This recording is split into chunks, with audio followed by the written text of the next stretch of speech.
El pensamiento, decía Borges, al igual que la libertad, es un laberinto.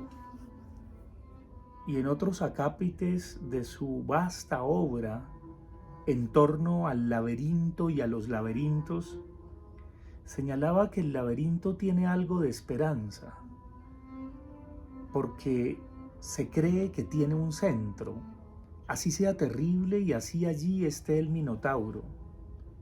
Porque qué tal que el laberinto no tuviera centro, ahí sí estaríamos completamente perdidos y desorientados. Sí, la clave del laberinto es el centro, como la clave de la libertad. Por eso es que es tan importante centrarse, y centrarse implica no ser tibio, sino saber cuál es la posición que se ocupa en el mundo, de dónde se viene, dónde se está y para dónde se quiere ir, y si se puede llegar a ese allá, a ese horizonte al cual se añoraría llegar. Es difícil que se cumplan los deseos y es difícil que se cumplan los ideales, pero cuando se está centrado, se puede tener una confianza y una seguridad extraordinarias que conducen efectivamente a una ponderación y sobre todo a tener la fuerza para impulsarse más allá y más acá del sitio que se ocupa en el mundo. Esta mañana desperté con un trabalenguas que aprendí de niño y que se lo decía a mi gato Pedro Abelardo, que está por allá retozando. Compadre Cocorococo, ¿le compre un coco? No, compadre Cocorococo, porque como poco coco como, poco coco compro. Y en ese trabalenguas del compadre Cocorococo está justamente una posibilidad muy concreta: saber qué como y qué compro, saber qué quiero y si lo quiero. Eso sí que nos falta.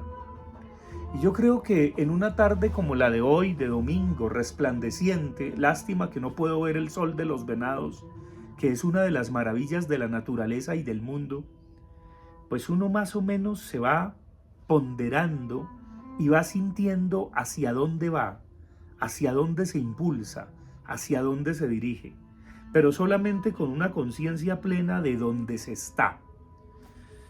Evidentemente estoy muy triste de ver la enorme paradoja de Venezuela y la tramoya quizá disfrazada de humanitarismo del gobierno español de concederle asilo a Edmundo González Urrutia, por supuesto sin reconocerlo como el presidente electo de Venezuela, sino simplemente como un héroe. Algunos dirían, eso sí que le va a dar tiempo al dictador para consolidarse en su dictadura. Y es triste porque otros se sienten abandonados. Y es patético porque se repite la misma historia. Claro, eso no obsta para que en cualquier momento desde el asilo pueda venir, sobre todo el 10 de enero, a tomar posesión de su cargo como presidente legítimamente electo de la República Bolivariana de Venezuela. ¿Será cierto? ¿Lo logrará? ¿Lo apoyarán para que así sea?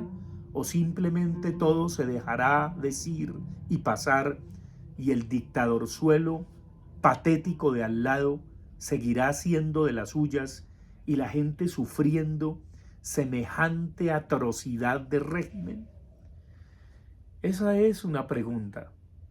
Y entre tanto nosotros acá, yo no sé por cuál vez el presidente Petro dice que le están haciendo un golpe blando.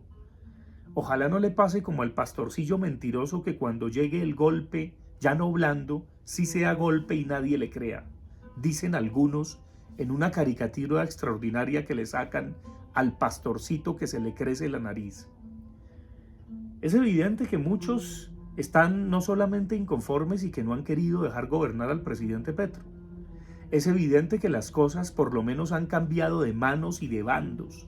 Las maneras son otras.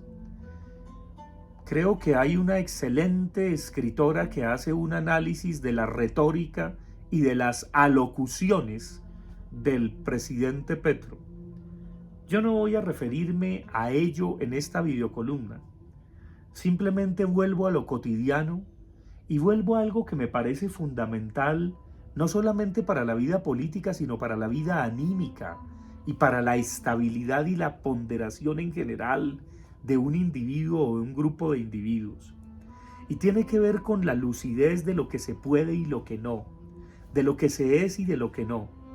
En estos días leía que por favor nunca más vuelva a votar por alguien que se las dé de salvador o de redentor, por aquel que le promete el loro y el moro, y es completamente cierto. Si no, indudablemente estamos asistiendo a delegarle a un alguien que por supuesto no va a poder cumplir lo que nos promete, como el voy a hacerte una casa en el aire.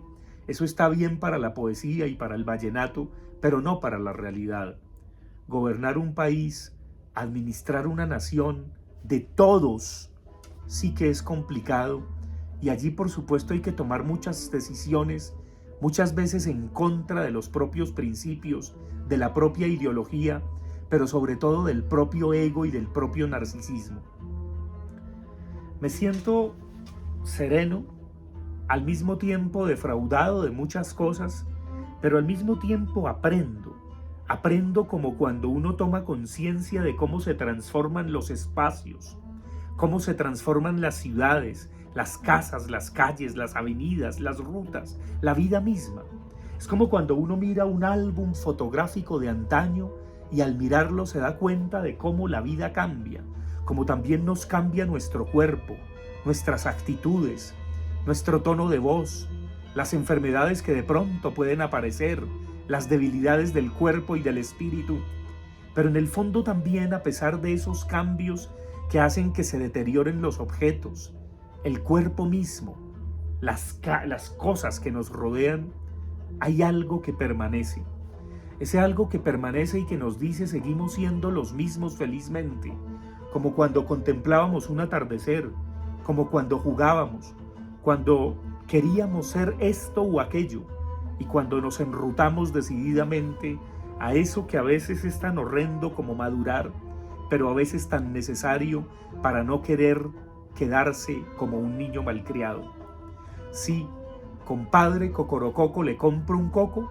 No, compadre Cocorococo, porque como poco coco como, poco coco compro.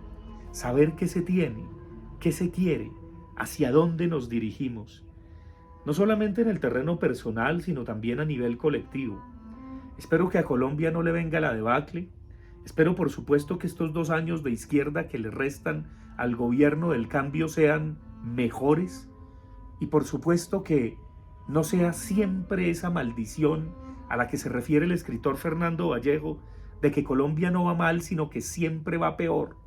Que en política se trata de elegir entre el peor y el más malo, o el menos malo, pero que congénitamente Colombia siempre elige al peor.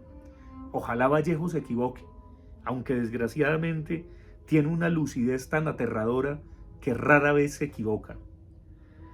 Y sí, ahí vamos, en el camino nos encontramos, nos damos cuenta de lo que éramos, de lo que somos, de la necesidad de también reconocer nuestras carencias, nuestras faltas, que son nuestros deseos, como personas y como grupos.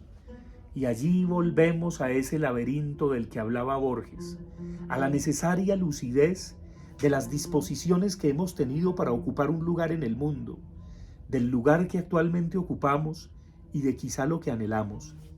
No hay garantía de que aquello que anhelamos sea, pero sí hay garantía de algo extraordinario que me gusta, y es entender la esperanza ligada al deseo, ligada a la falta. A veces es una nostalgia, pero también es bello que la esperanza a nivel personal, como la utopía a nivel colectivo, no se realicen, sino que se movilicen, que sean elementos que nos mueven, que nos ayudan a buscar un mañana, a seguir, a perseverar, aún en el absurdo de Sísifo, que fue condenado por los dioses debido a su lucidez a cargar la roca más pesada y más grande hasta la montaña más alta y a dejarla rodar cuando llegaba a la cumbre. Pero cuando tenía que volver por ella y para siempre por la eternidad, tomaba conciencia de ese fervor, de esa lucidez y sobre todo de ese vigor y de ese valor de desafiar a los dioses a través del absurdo. El hombre es perecedero, es posible, pero perezcamos resistiendo, y si la nada nos aguarda, hagamos que sea una injusticia. Sí, es importante tener la lucidez del deseo y que nunca nos falte, es decir, la lucidez de la falta, y al mismo tiempo la lucidez del pensamiento y de la libertad, aún en el laberinto, tratando de buscar el centro. Cuando hallemos el centro, a pesar de que haya un minotauro y que nos toque enfrentarnos a él, lograremos descifrar las claves de nuestras vidas, de nuestras historias, y no tener la arrogancia de salir volando como Ícaro y volar muy alto porque se nos queman las alas, sino piano piano recorrer de nuevo ese camino de retorno en medio del enredo, en medio del estar atrapados para salir del laberinto. Se es muy distinto cuando se ingresa y cuando se sale. Estamos en el laberinto. Tratemos de encontrar el centro, la ponderación, y no temamos al minotauro, porque ese es el reto, y luego podremos salir de allí como personas, como grupos, como país, como continente. Poco a poco, paulatinamente, sin que haya ni salvadores, ni redentores, ni mesías, sino de una manera muy serena, sembrando y aportando nuestro grano de arena, porque es poco a poco, piano piano, sin tanto acelere, sin tanto desbordamiento, sin tantas promesas que son solo coqueterías que jamás se cumplen. Y ojalá que los hermanos venezolanos salgan de la dictadura, pero ojalá que también nosotros encontremos ese futuro que se nos ha sido negado por tanto tiempo y que aprendamos de los errores, de las faltas, de las arrogancias, de los narcisismos incluso de quienes, creyendo hacernos el bien al gobernarnos, de pronto solo se fijan en sus intereses o en sus ideologías o en sus mitos o en sus patrañas. Es tiempo de que sintamos lo que es atravesar el desierto y luego se sale del desierto con sed, pero también después de haber encontrado un oasis donde beber agua y donde poder sentir que más allá y más acá de las contradicciones hay un horizonte que nos mira, que está obsequiado para nosotros, y hay una gracia que aletea y también forma parte de esa libertad que es el sentir y el pensar, aún en el laberinto.